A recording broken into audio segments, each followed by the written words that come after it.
Hello everyone. If you like what I'm doing here, please consider subscribing, liking, and commenting. It would really help the channel out quite a bit. Thank you very much.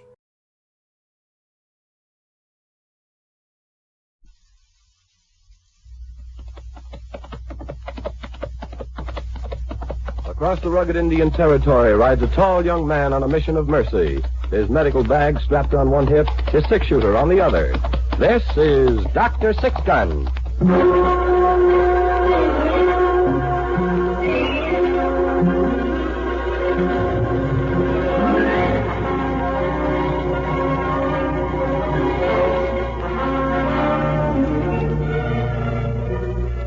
The National Broadcasting Company brings you another episode in the exciting adventure series, Dr. Six Gun.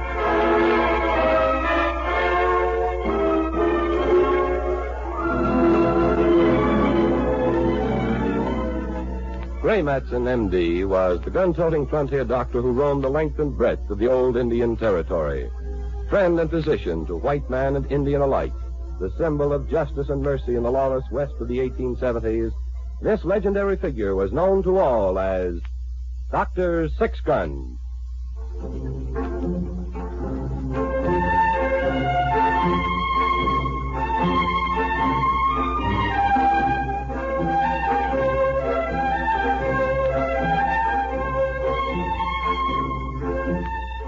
There are many men who say that the history of the West is the history of guns. The Navy Colts of the James gang, the Smith & Wesson 45, the Winchester carbine, the gambler's tiny Derringer. Well, perhaps this is true in a country where almost all adult males carry firearms. All except me. And who am I? Pablo, the gypsy peddler. And this is my friend Midnight. Midnight. He is a raven. Got you covered. Hey, you see, he talks. Reach for the ceiling. But do not be alarmed. He never carries a gun either. Perhaps he has picked up that philosophy from me. For it is written, he who lives by the sword shall perish by the sword. And I imagine that would hold equally as well for a 45 caliber pistol. But this is not the philosophy adhered to by my friend Doc Six Gun. For he travels leaning slightly to the right from the weight of his gun. I remember once we were traveling together and we entered the cattle town of Rail End in the eastern part of the territory. And Doc and I had both come off circuit. Doc dispensing medicines and good advice, while I attended to the spiritual requirements such as needles and pins and ribbons. Town's grown since we were in last year, Pablo. Yes, I see. 6 saloons grow where but 2 grew before. Well, I suppose that is progress. But I was thinking of that freight depot and the cattle yards down by the railway. Oh. Cuts 300 miles off the northern end of the cattle trail from the south. Which accounts for the saloons. With all those wages being paid out to the cowhands, someone has to take charge of it.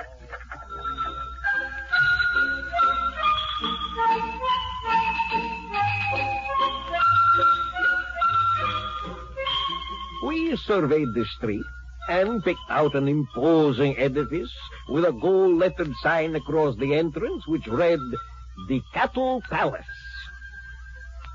And compared to O'Shea's saloon in the town of Frenchman's Ford, it was indeed a palace. The bar seemed to stretch for miles, and there were half a dozen barkeeps stationed behind it, their checkered vests resplendent, and their hair parted neatly in the middle. What's your pleasure, gentlemen? Whiskey for my friend. I'll take a bottle of that Arkansas Springs mineral water if you got it. Well, mister, I can serve the whiskey, but I can't serve you. Well, if you don't have the mineral water... Ain't that? That'll... It's your gun. What about it? You ain't supposed to have it. What do you mean? Well, we got an ordinance here in Rail End. Can't nobody carry a gun except in the law. No. Well, now, when was that passed? Oh, last year. It was the marshal's idea. Oh, say, that sounds interesting. What do I do with my gun? You can check it down at the marshal's office or at the Wells Fargo Or right here at the saloon. Except the boss charges 2 bits for checking fee. If I was you, I'd tote it down to the marshal's office and get it for free. Well, I don't mind a quarter, but I'm interested. How's it worked out? Well, I'll tell you. First couple of weeks, it was a caution.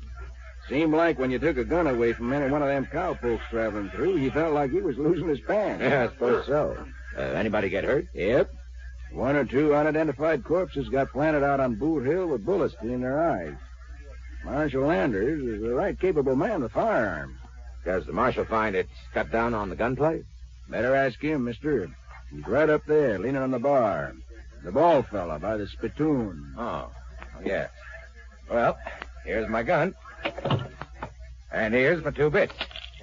You can bring our drinks up at the marshal. You see, Doc? Many times I've spoken to you of the advantages of not carrying a gun. And now I am 2 bits ahead. Well, Pablo, the saloon will get it anyway, one way or another. That must be the marshal. Excuse me. Marshal Anders. Yeah? What is it, mister? I'm Dr. Matson from Frenchman's Ford. Yeah? And this is my friend Pablo. How'd you do? Howdy. The barkeep's just been telling me about your ordinance. Oh? Well, now, there are 2 schools of thought about that. I got the idea from Wyatt Earp up at Dodge. I served under him for a spell at Evanston, Kansas. He used to claim if you took them deadly weapons off a gang of cowpunchers, no matter how drunk they got, they wasn't no more dangerous than a gang of farmhands back east somewhere. I don't know as I go that far with him, but I can tell you, if I had my choice, when I got a haul of crazy drunk waddy into the pokey on a Saturday night, I'd just as soon I was the only one toting a gun. I can see that. Barkeep said you had a little gunplay when you enforced the ordinance. Just enough to keep my hand in.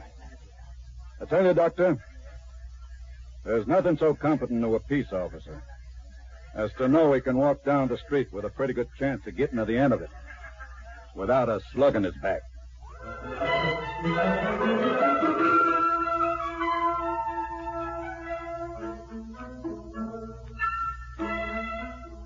It was a little strange for one used to the lethal atmosphere of the Bull Run to see a whole row of men lined up at the bar with their pants on an even keel, not pulled to one side by the weight of a gun belt and pistol.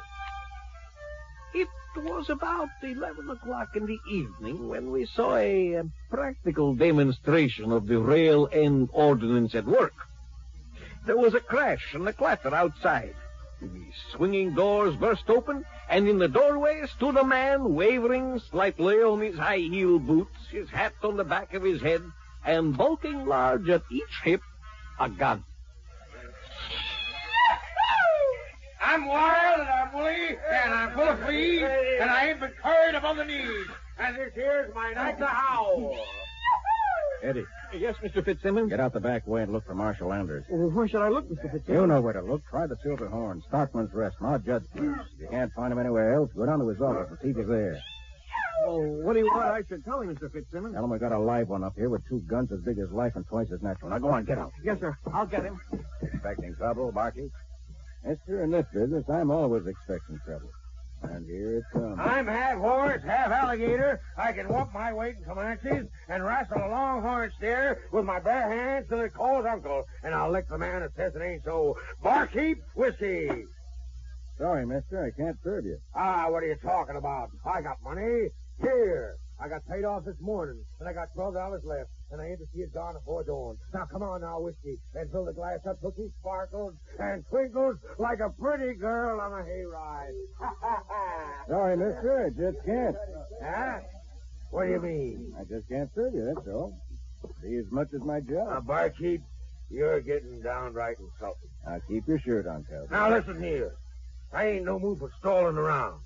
You listen to me, you pot-bellied weasel with them 2 spit curls hanging down over your eyes. You get a glass of whiskey up here on the bar, or I'm liable to lay you out behind it. I'm fast losing my patience. It ain't nothing personal, cowboy. It's your guns. You gotta check 'em before you can get served a drink. Huh? What are you talking about? You local? That's the city ordinance. Ain't nobody can carry guns inside of town. Who says I can? You? Why, I'll line a bullet through each one of your ears. No. Take it easy. I told you it wasn't me. Then who is it? Who says I can't carry my own gun? I do. And who are you? What? Oh, I see you got the tin star on your vest. You must be the marshal. That's right. Now listen to me, cowboy. Huh? I'll give you just 3 to check your guns peaceable at the bar here. Or else I'll take them away from you myself. Like to see you do that. You will. All right, cowboy. 1. What?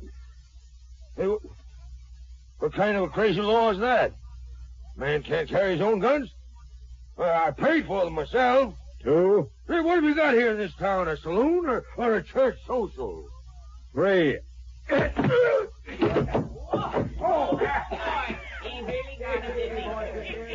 All right now, cowboy. I'll take your gun. Hey, what you hit me with, Marshal? Brass knuckles, cowboy. My hands ain't as hard as they used to be. On your feet and come with me. What do you mean? You got my guns, haven't you? What more do you want? 10 days of your time in the cooler. 10 days? For what? Resisting an officer. Now on your feet. Let's get going.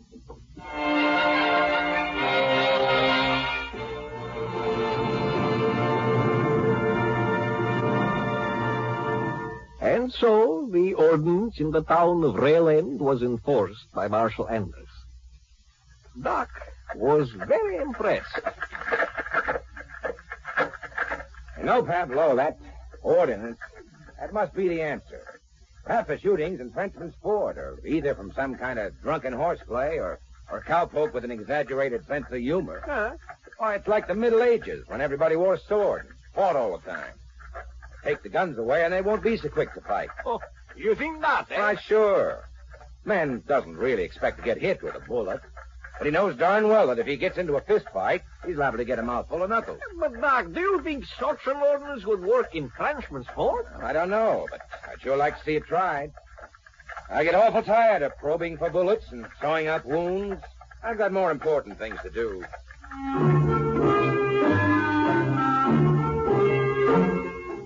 Doc tried to convince the town of Frenchman's Ford to endorse such an ordinance, but without notable success. O'Shea at the Bull Run Saloon expressed the most frequent objection. Doc, you just can't change human nature. Now, a cowhand is just going to naturally carry a gun. I always have, and I always will. But I tell you, I've seen it work in Rail End. Well, now, it might work in a real citified eastern kind of place like Rail End, but out here in the territory, it's just flying in the face of nature. No, don't you try to tell me about nature, O'Shea. I've delivered a good many infants in my time, and not one of them arrived packing a cartridge belt, a holster, and 45 pistol. Yeah, well, you've got a point, Doc. But I'm telling you, it just won't work.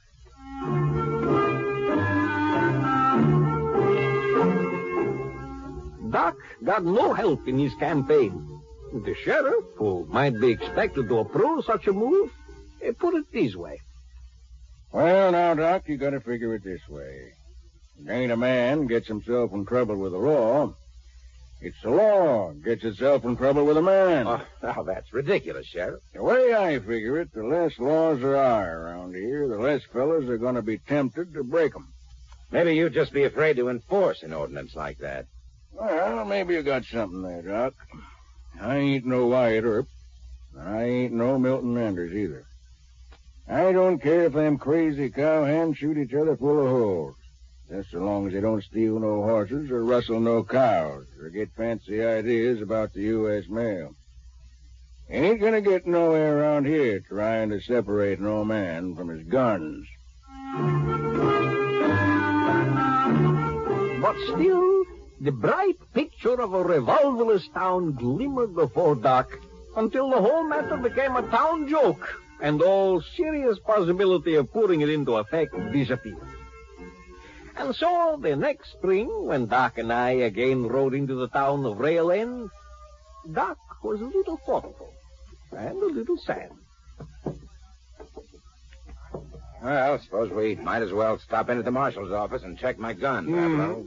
No point paying 2 bits to the cattle palace. Well, I'll meet you down there. I'll have your, what was it, mineral water waiting for you? Well, just you make sure there's a head on it. Oh, I'll have it waiting. See you.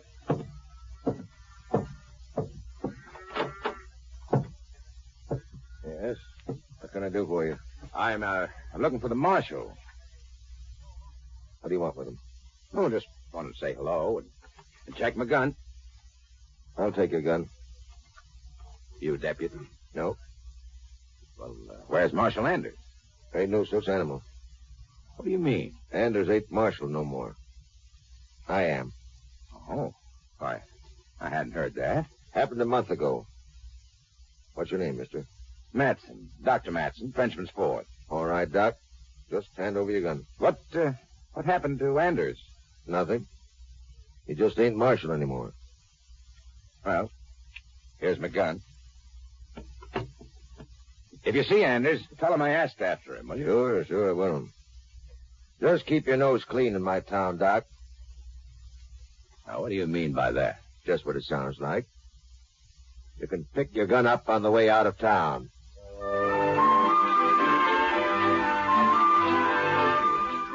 I was waiting for Doc at the cattle palace. It hadn't changed in the year except for the addition of an oil painting. A nymph who would have, had she been in 3 dimensions, fallen over immediately on her face. There was a distinct difference in the quality of the liquid refreshment. And I was debating this fact with the barkeep when Doc came up. Now, listen here, peddler. You asked for whiskey, and I served you a glass. It's all the whiskey I got. All comes out of 1 barrel. Excuse me, sir. Half of it may come out of a barrel. The other half undoubtedly comes out of a well. What's the trouble, Pablo? Doc, I have often drunk bad whiskey. I've sometimes drunk bad water. But I object to them being combined. Now, listen, mister. Don't let your friend here make a fuss. It'll only get us all into trouble. Is that whiskey really water? You may take my word for it, Doc. It's strange. It was not so last year. There are a lot of things changed since last year. You having any trouble, Fitzsimmons? No, Mr. Carson. No trouble at all. Just talking to a couple old friends, that's all. Yeah? Well, just call me if there's anything wrong. That's what I'm here for. Oh, sure I will. Ain't no trouble, none at all. When you get through, bring me a double over to my table. Sure, Mr. Carson. Glad to. Now, you see what you could have done? Now, if you don't want the whiskey, just get out quiet, will you? Don't make no trouble. Who was that? Gandy Carson. He's the deputy marshal. Does the marshal's office always take such a close interest in your clientele? There's a deputy in all the places up and down the street. Keeps order, you know. Uh-huh.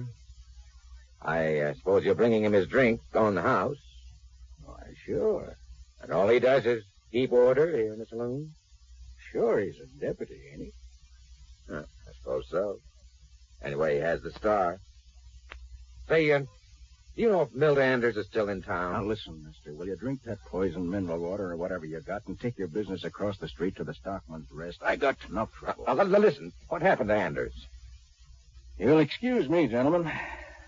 I got to serve Mr. Carson.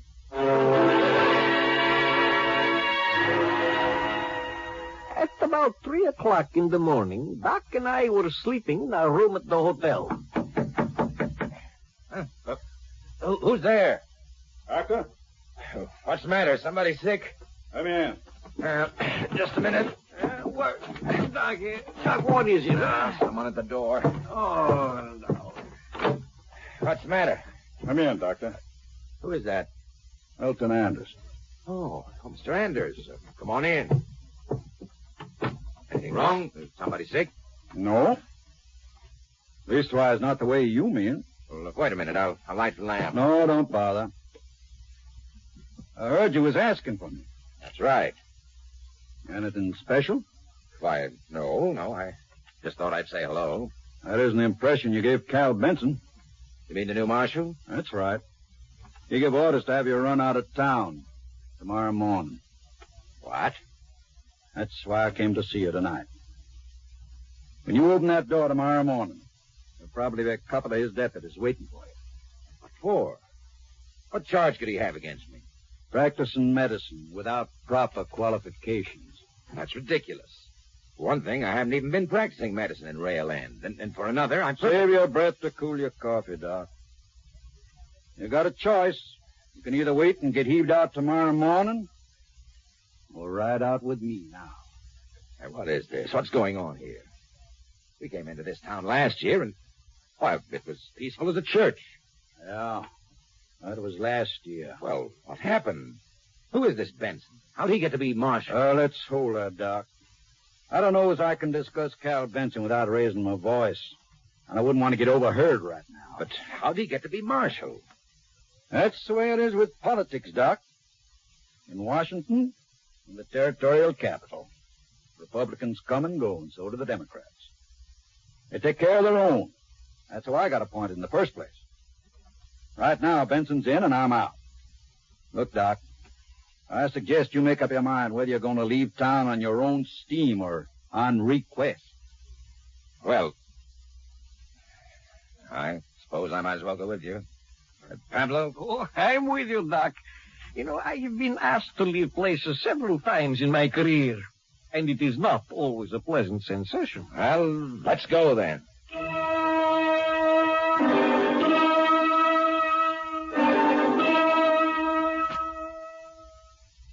I'll just poke the fire up. Not a bad place up here in the hills. Ain't as cozy as the marshal's office. But it does. What happened in Rail End, Mr. Anders? Who is this Benson? He's the marshal. Only man in town that can carry a gun. I took care of that for him. But what's he doing? I'd say Cal Benson and his buddies are having a rare old time. They got all the saloons and places of entertainment lined up. They got a kick in a percentage of the take for extra protection. Yes, we saw that in operation. Benson has a take on every head of cattle that goes through the railroad pens. He's got to deal with the roads for protection. You mean the railroads are paying him off, too? Sure. It's worth it to them. And that ain't the whole of it. You can walk down the streets of Rail End and see killers and rustlers from all over the territory, looking like butter wouldn't melt in their mouths, and safe as in a church. How's that? You're welcome, Doc. Just so long as they park their guns. And they agree to do that? Sure. With a marshal, the only one who can carry a shooting iron, they got nothing to be afraid of. Not so long as they pay him off. But can't you do something? Who? Me? There's a warrant out for my arrest. What for? You see, somehow or other, the telegram from the territorial capital replacing me with Benson got delivered to him. He stepped up to me at the bar in the Stockman's Rest and tried to arrest me for carrying a gun. He didn't mention the why till after I put a bullet through one of his deputies who tried to jump me from behind. I'm wanted for murder. But can't you fight it out?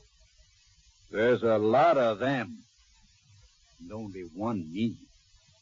I ain't that good with a gun. Nobody is.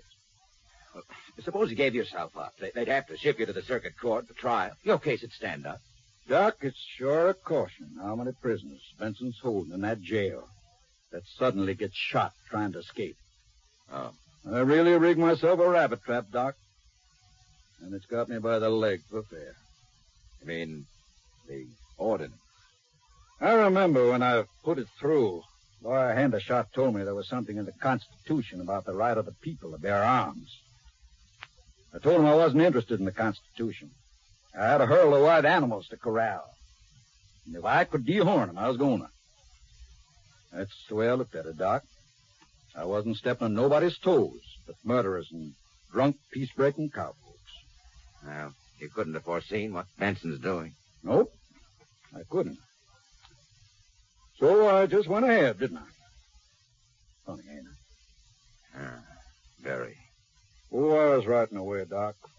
A town like Rail End ain't going to be worth much with shootings and law-breaking.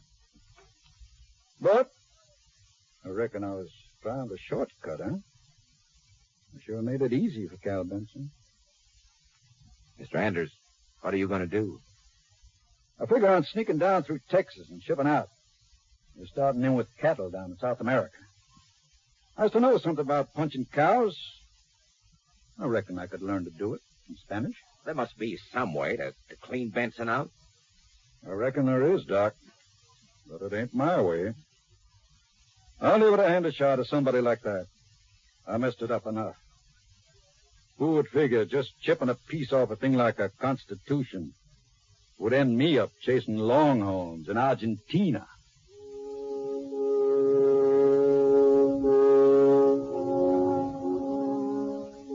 Well, there is no heroic end to this tale. The town of Rail End is still under Marshal Benson, and there is some hope that after the next election there may be a change, but I doubt it.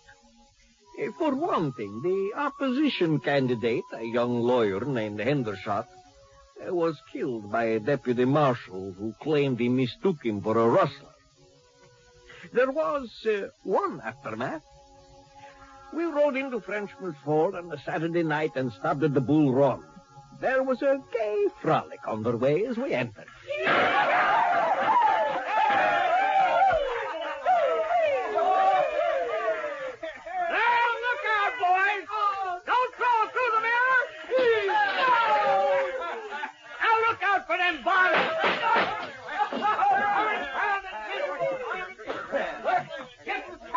Doc, my friend, I think that after tonight, you might convince O'Shea to back your ordinance against guns.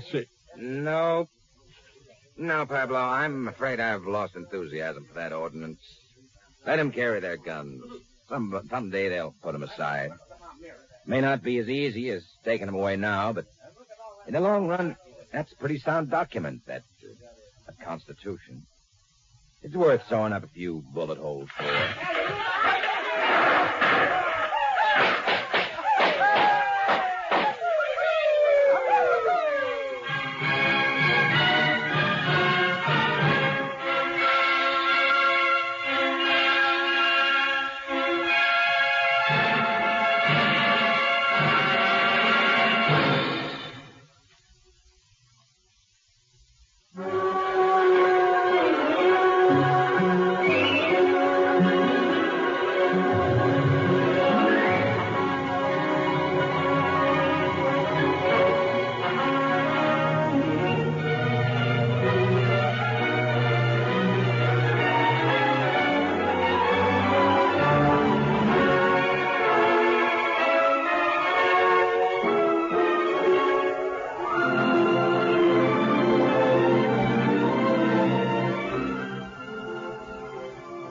Doc Six-Gun is played by Carl Weber and Pablo by William Griffiths. Tonight's script was written by Ernest Kenoy. Heard in the cast were William Keane as O'Shea, Santos Ortega as Anders, Joe DeSantis as Matt, and Lon Clark as the barkeep.